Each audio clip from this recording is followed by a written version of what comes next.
The train hissed to a stop. Sarah Bennett gripped her carpetbag, breath clouding the November air.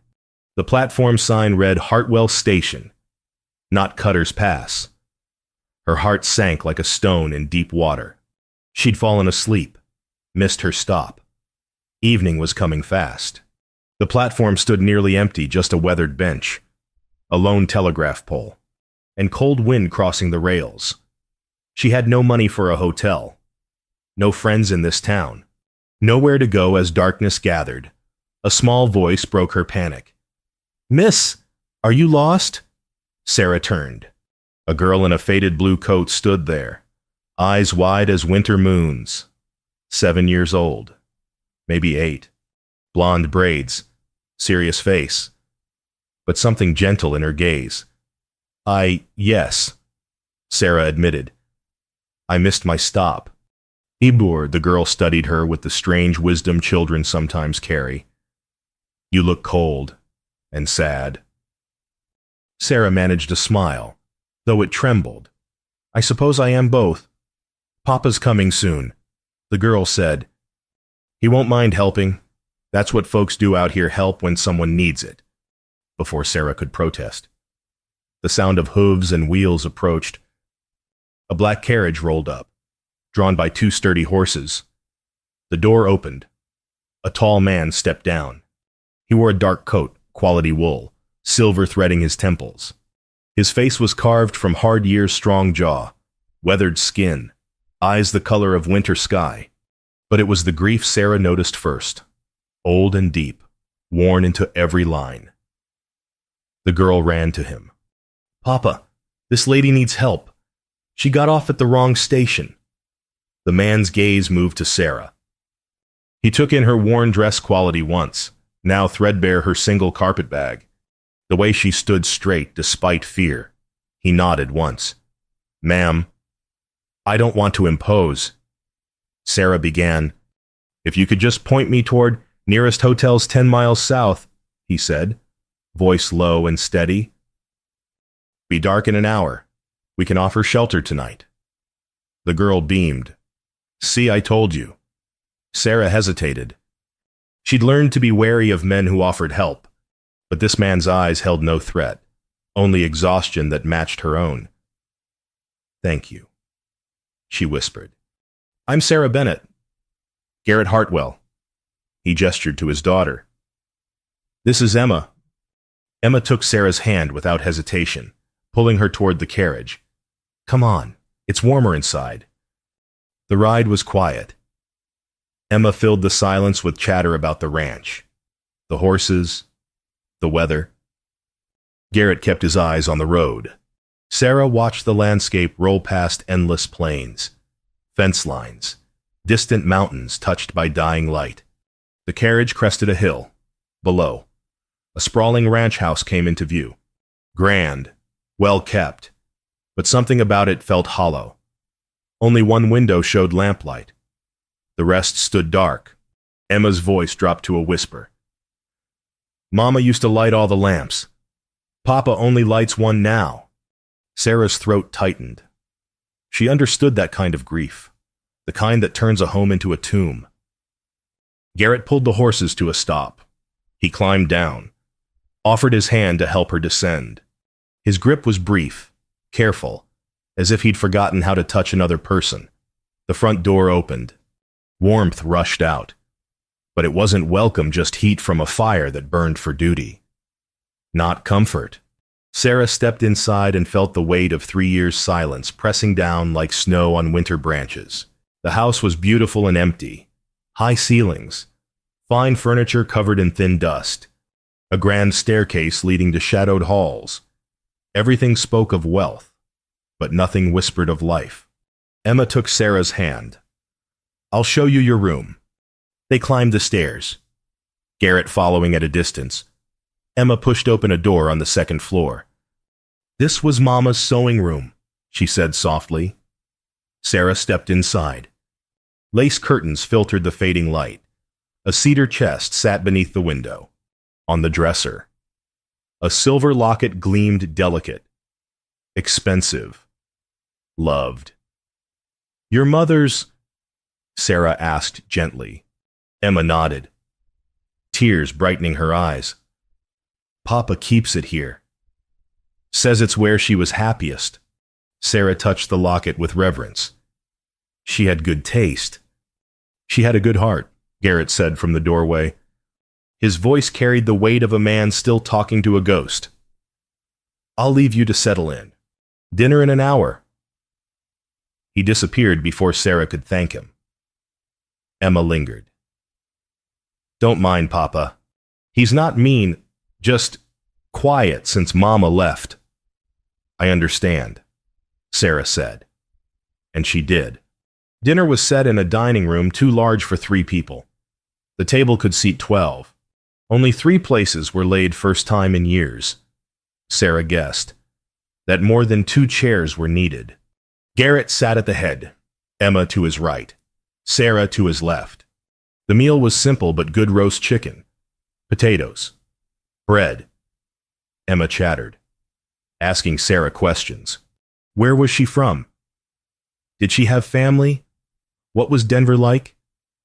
Sarah answered carefully, revealing little. I was traveling for work. Took the wrong train. Garrett's eyes narrowed briefly. He was no fool. Women didn't travel alone unless they were fleeing something. What kind of work, he asked. Teaching, Sarah lied smoothly. Or I hope to. Emma's face lit. We don't have a school here. The teacher left last year? Emma, Garrett said quietly. A warning. The girl fell silent. After dinner, Garrett excused himself. Sarah helped Emma clear the dishes, though the girl insisted it wasn't necessary. We have help during the day, Emma explained, but they go home at night. It's just us then. Just us. 2 people rattling around in a house built for a family. Sarah washed while Emma dried. Through the window, she saw Garrett on the back porch, staring at the horizon. He held a glass of whiskey but didn't drink. He does that every night, Emma whispered. Stands there till the stars come out. Does he talk to you? Sarah asked. Sometimes. Mostly he just exists. The word hit Sarah hard. Existing wasn't living. She knew that too well. Later, alone in her room, Sarah sat on the edge of the bed. The locket on the dresser caught moonlight, glowing soft. She thought of Denver, of her father's death, of the debts he'd left, of Marcus Devlin, the man who'd offered to clear those debts in exchange for marriage, a transaction, not a union. She'd fled 2 days before the wedding, taken a train west with nothing but her carpet bag and the clothes on her back. Wrong train, wrong station. But maybe wrong was just another word for lost. And lost people sometimes found each other in the strangest places. She heard footsteps below Garrett, pacing. Sarah lay back, staring at the ceiling. Just one night, she whispered to the darkness. Then I'm gone. I won't be another burden. But Emma's face haunted her. Such longing in those young eyes.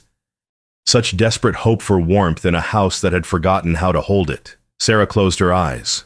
Outside, the wind carried the first whisper of winter across the plains. Sarah woke to the smell of coffee. Dawnlight crept through lace curtains. She dressed quickly, quietly, and descended the stairs. Her carpet bag sat by the front door. She'd placed it there last night. Ready for departure. In the kitchen, Garrett stood by the stove, pouring coffee into 2 tin cups. He glanced up when she entered. Morning, he said. Morning. She hesitated. I should be going. The train, no Sunday trains, he interrupted. Next one's Monday morning. Her heart sank. Another day. Another night. I don't want to impose, she said again. Emma appeared in the doorway, barefoot, still in her nightgown. It's Sunday. You can't travel alone on the Lord's day. Garrett's jaw tightened. But he didn't argue. Emma crossed to Sarah, took her hand. Stay for church, please. Papa won't mind. Sarah looked at Garrett. He was trapped, hospitality and tradition warring with whatever discomfort her presence caused. He nodded once. One more day. Emma grinned like sunrise breaking. They ate breakfast in near silence. Eggs, bacon, biscuits, good food, cold company. When Emma bowed her head to pray, Sarah followed. But the girl's words stopped her breath. Dear God, thank you for this food. Thank you for bringing Miss Sarah when we needed her most. Please let Papa see what I see, that you sent her to help us. Let her stay longer. Amen.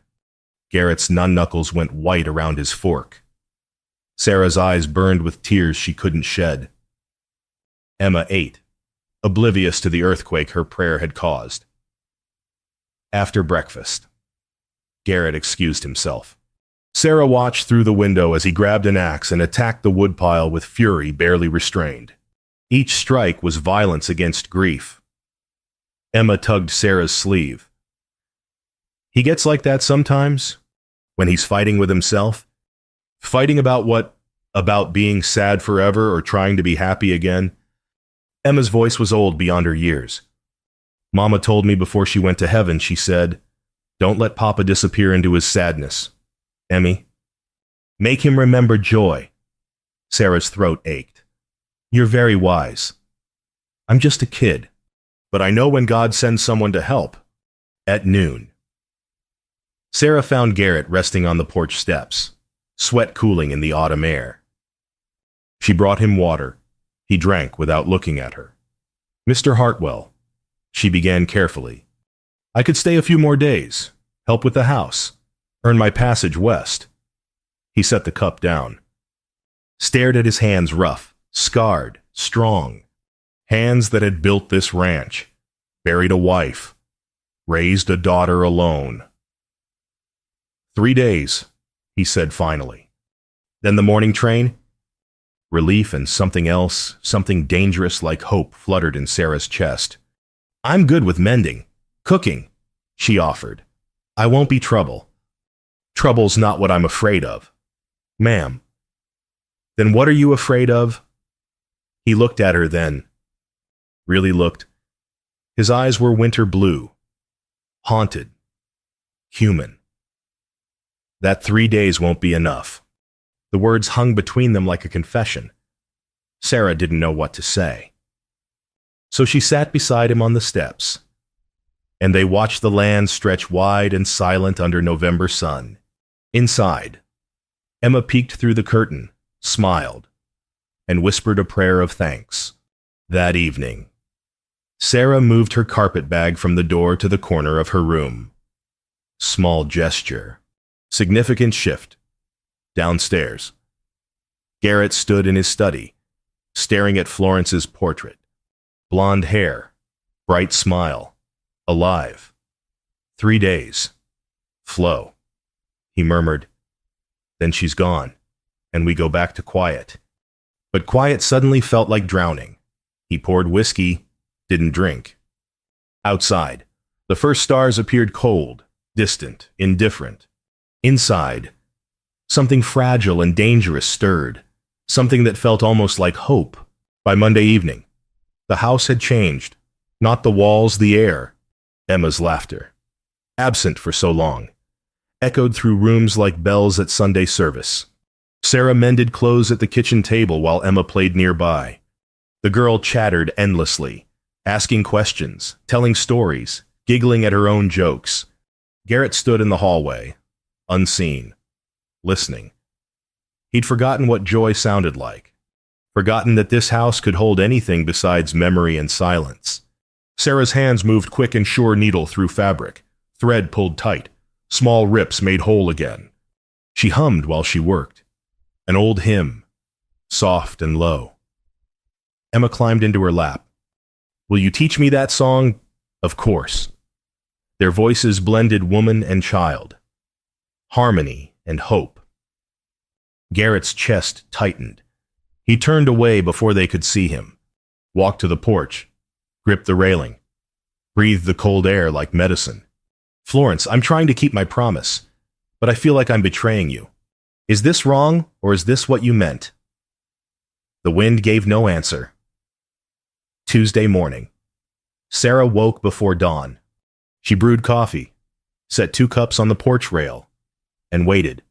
Garrett appeared as the sun broke the horizon. He saw the coffee, glanced at her, said nothing. But he picked up the cup and stood beside her. They watched daylight paint the plains gold. No words. Just presence. Wednesday. He was waiting for her when she brought the coffee. Thursday. He poured hers first, by Friday. It wasn't routine, it was ritual.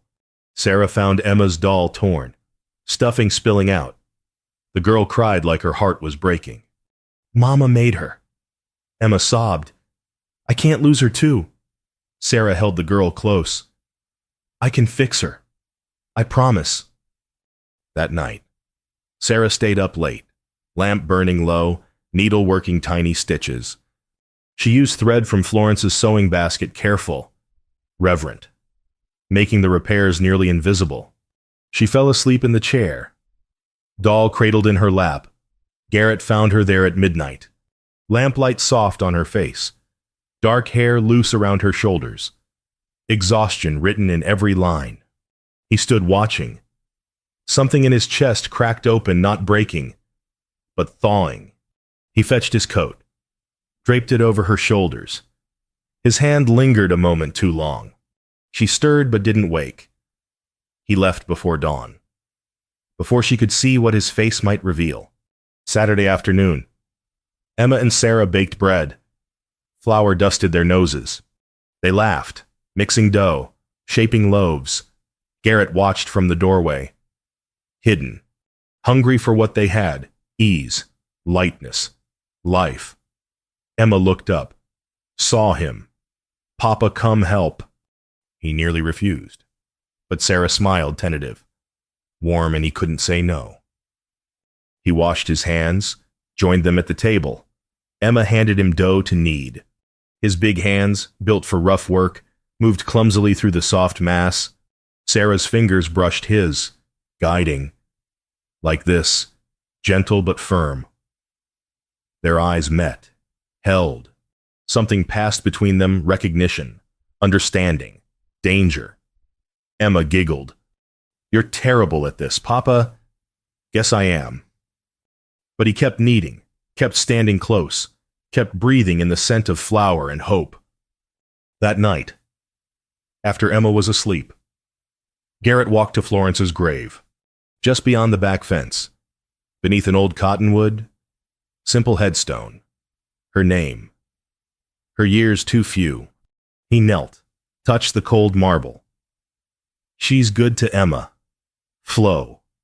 Better than I've been. I don't know what you'd want me to do, but our daughter's smiling again. That's something, isn't it? Wind sighed through dry grass. Cottonwood leaves whispered.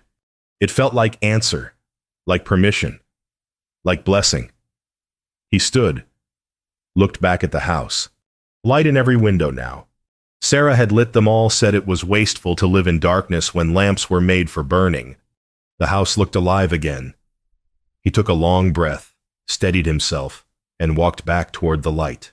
Thursday evening, Emma asked the question Sarah had been dreading. Why were you on that train? Miss Sarah, where were you going? They sat in Emma's bedroom. Lamplight soft. Sarah brushed the girl's hair long, golden, like her mother's. Sarah's hands stilled. I was traveling to start over. Start over from what? From a life that wasn't mine anymore. Emma turned, eyes serious. Were you running away? Sarah's throat tightened. In the hallway, she heard Garrett's footsteps pause. Yes, she admitted. I was. From something bad. From a man who thought he could own me. Emma frowned. Own you like a horse. Something like that. Sarah resumed brushing. Gentle strokes. My father died. He owed money. A man said he'd clear the debt if I married him. But marriage should be about love, not transactions. So you left? I left with nothing but my bag and my freedom. Emma threw her arms around Sarah's waist. You were brave. No, sweetheart, I was terrified. But sometimes leaving is the only courage you have left. In the hall, Garrett leaned against the wall, his heart hammered. She was running like him. His flight had been inward, hers outward, both hiding from unbearable pain. He stepped into the doorway. You're safe here, for as long as you need. Sarah looked up. Their eyes met two people who understood brokenness, who'd tasted ash and somehow kept breathing. Thank you, she whispered. Later. Sarah sang Emma a lullaby. The girl's eyes grew heavy, drifting toward sleep. Mama used to sing that. Emma murmured. Sarah's voice faltered. Emma's eyes closed. I'm glad God sent you. Mama Sarah. The words were barely audible. Maybe Emma didn't even know she'd said them. But Sarah heard. And so did Garrett, standing in the darkened hall. Sarah's tears fell silent. She didn't correct the girl, just held her until sleep came, and kept holding her after. Garrett watched, saw tenderness, saw love given without condition or claim, saw what he'd been too afraid to see before. This woman wasn't stealing Florence's place. She was filling a space that had been empty too long. That night, Garrett couldn't sleep. He returned to Florence's grave under moonlight, cold and blue. I don't know if this is what you wanted, Flo, but I can't keep living like a ghost. Emma deserves more than a father who just exists.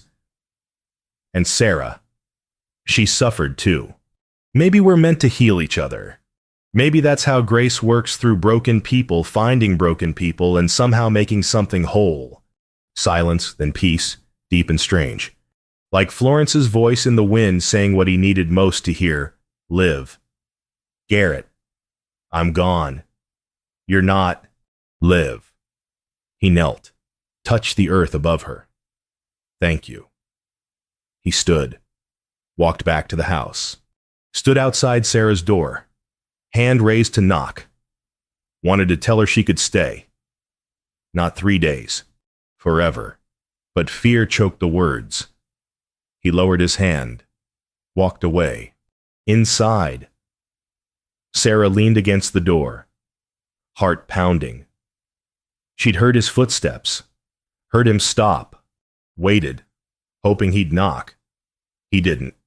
She slid down to the floor, wrapped her arms around her knees, and let the tears come. Sunday morning, church bells rang across Hartwell town.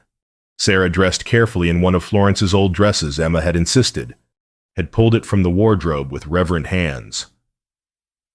Mama would want you to wear it. The dress fit. Dark blue. Simple. Elegant. Sarah stared at her reflection, feeling like an imposter wearing a ghost's clothes. But Emma beamed.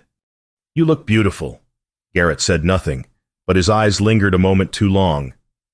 The church stood at the edge of town, white clapboard. Tall steeple. Wooden pews worn smooth by generations of prayer. When Garrett opened the door, silence fell like a gavel. Every eye turned. Sarah walked down the aisle beside him, Emma holding her hand. Whispers rose soft, vicious, spreading like wildfire. Who is she? How long's she been there? A poor woman in a rich man's house. And wearing Florence's dress, Sarah's face burned. She kept her eyes forward, but shame crawled up her spine. They sat in the Hartwell family pew front row. Always. Sarah wanted to disappear. Emma squeezed her hand. The Reverend's sermon felt pointed. He spoke of propriety, reputation, the dangers of appearance. His eyes drifted to Sarah more than once. Garrett sat rigid, jaw clenched, hands fisted on his knees. After service, they filed out. Mrs. Whitlock, town matriarch, keeper of gossip, blocked their path. Mr. Hartwell. Her smile was cold as January. Introducing your housekeeper. Venom dripped from the word. Garrett's voice dropped low. Dangerous. Miss Bennett is our guest. That's all anyone needs to know. Mrs. Whitlock's eyebrows arched. Of course, though I'm sure Florence would have thoughts. God rest her soul.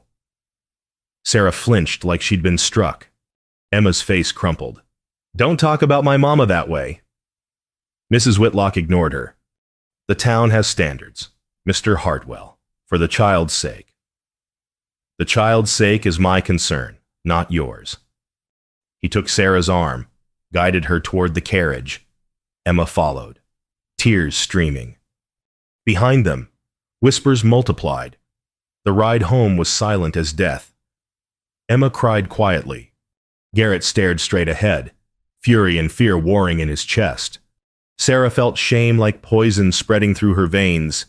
She'd seen this before, in Denver, after her father died. The way people looked at a woman alone like she was soiled, suspect, dangerous. She wouldn't let Emma suffer that. That afternoon, Sarah found Garrett in the barn. He was brushing down his horse with violent, jerky strokes. I'll leave tomorrow, she said quietly. He froze. What? I won't be the reason they talk about you. About Emma. Your daughter deserves better than gossip. I don't care what they say. But Emma should. She has to live in this town. And I. Her voice broke.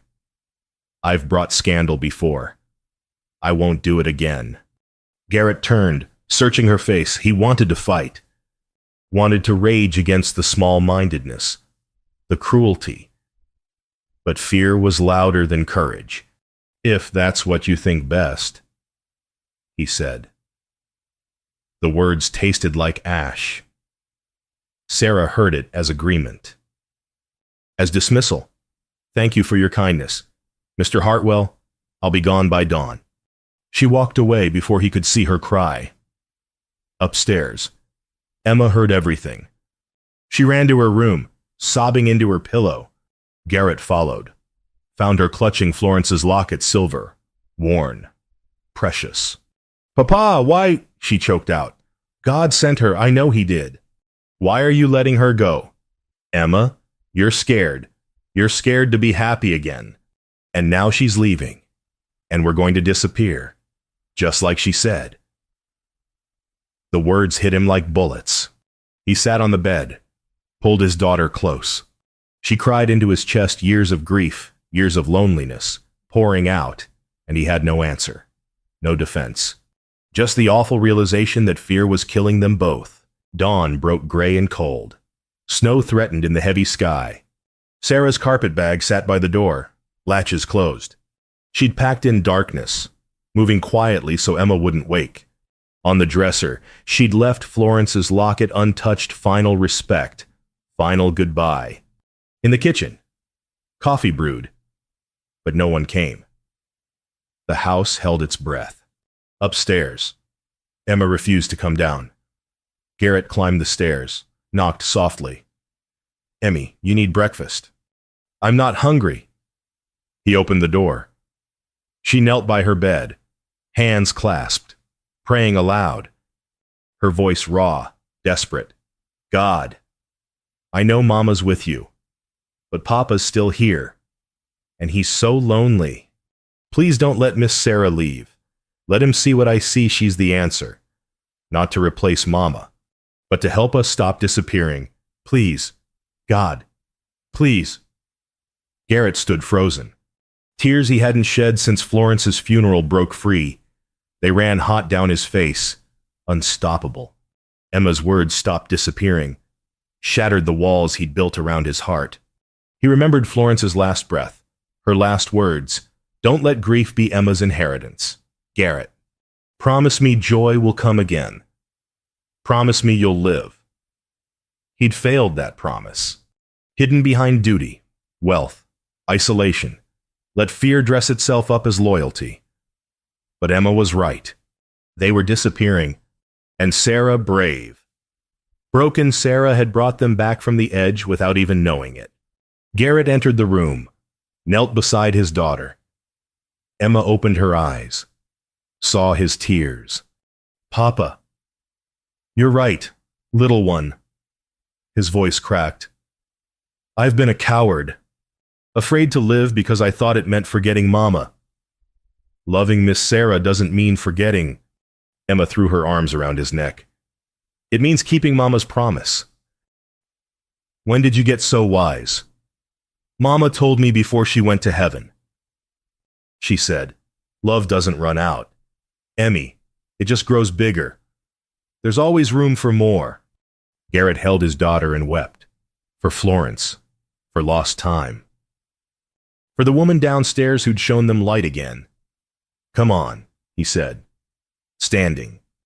We have to stop her before she leaves. They rushed down the stairs, hand in hand. Sarah stood at the door, carpetbag in hand. Tears streaked her face. She heard footsteps fast. Urgent. Wait. She turned. Garrett stood at the bottom of the stairs, breathless. Emma beside him, hope blazing in her young face. Don't go, Garrett said. Please. I need to tell you something. Sarah's bag slipped from her fingers. Garrett stepped closer, hat in his hands, a man stripped of pride, offering only truth.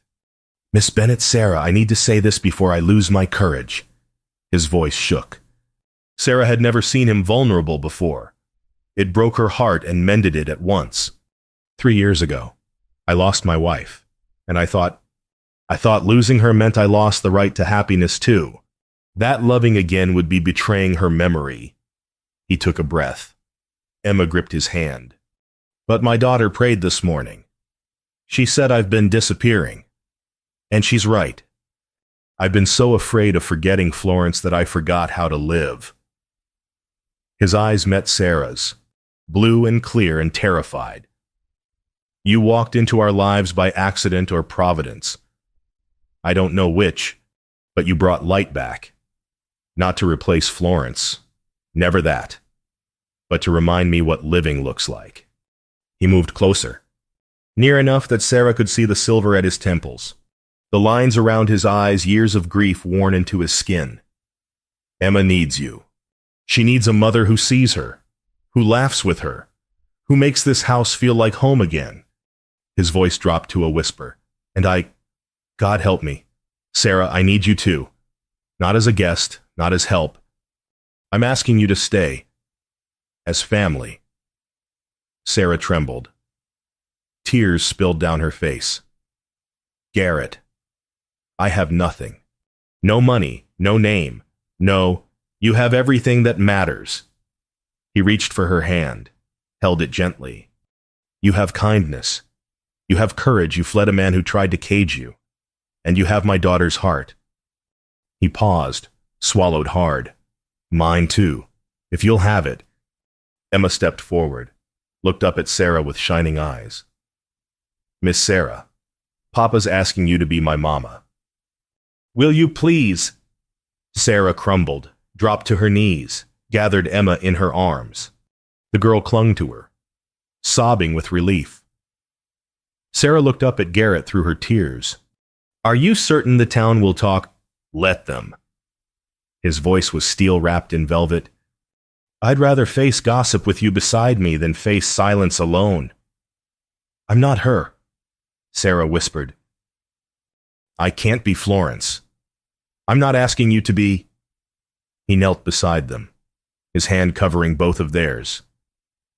I'm asking you to be Sarah, the woman who mended my daughter's heart and mine. Emma pulled back, looked at them both. Please say yes. God sent you. I know he did. Sarah laughed through her tears, nodded. Yes, I'll stay. Emma threw her arms around both of them. 3 people, broken separately, made whole together, outside. The first snowflake fell. Garrett saw it through the window. Smiled real, full, alive. Florence, I think you're giving your blessing. Sarah followed his gaze, saw snow beginning to fall like grace from heaven. She is, Sarah agreed softly. They held each other family, formed not by blood but by choice, courage, and a child's unwavering faith. The house, silent for 3 years, filled with sound, laughter, tears, hope, life. December came soft and white. 3 weeks after Sarah said yes. The Hartwell house blazed with light. Every lamp lit. Every room warm. The land remembered what it had forgotten. This was home again. Sarah's carpetbag was gone. Unpacked. Belongings woven into the fabric of their lives. Her dresses hung beside Emma's. Her books sat on Garrett's shelves. Her presents filled every corner. She wore Florence's locket now. Garrett had given it to her in a quiet ceremony, just the three of them. Reverend's blessing. Emma as witness. He'd clasped it around her neck and whispered, "She'd want you to have this, not as her shadow, as Emma's mother, as my wife." Sarah had cried, accepted, promised to honor the woman who'd come before. Evening. December cold pressed against the windows, but inside. The fire burned bright. Dinner was ready. Roast chicken, potatoes, bread still warm from the oven, the table set for 3. They sat Emma between her parents, holding both their hands. Emma prayed, voice clear and strong. "Thank you, God, for Mama Florence in heaven watching over us. Thank you for Mama Sarah here with us. And thank you for Papa, who finally stopped being scared and started being happy. Amen." Amen? Garrett and Sarah echoed. Laughter rose deep, gentle, bright, the sound of a family whole. After dinner, Garrett took Sarah's hand. "Come with me." Emma stayed by the fire, content, drowsy and safe. Garrett led Sarah into the cold night. Snow fell soft and steady, blanketing the world in peace. They walked to Florence's grave, simple stone beneath the cottonwood, snow gathering on the carved letters. Garrett knelt, placed flowers he'd saved from the last of the season. "Flo, meet Sarah. She's taking care of our girl now. Our girls." Sarah knelt beside him, added her own flowers. "I'll honor your memory by loving them well, I promise." Wind sighed through the pines. It didn't feel sad. It felt like release, like approval, like Florence saying what they needed to hear. "Thank you. Take care of them. Be happy." They walked back to the house, hand in hand, stood on the porch, watching snow transform the land into something clean and new. "You got off at the wrong station," Garrett said, smiling. Sarah leaned into him. "No, I got off at exactly the right one. Just took me a while to see it." He wrapped his arm around her. She rested her head on his shoulder. Inside, Emma slept by the fire, smile on her lips. The house glowed warm against winter white, every window lit, every room alive. The train whistle sounded in the distance, lonely.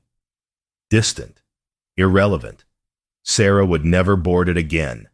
In the Wild West, folks say the land teaches hard lessons. Survival, strength, endurance.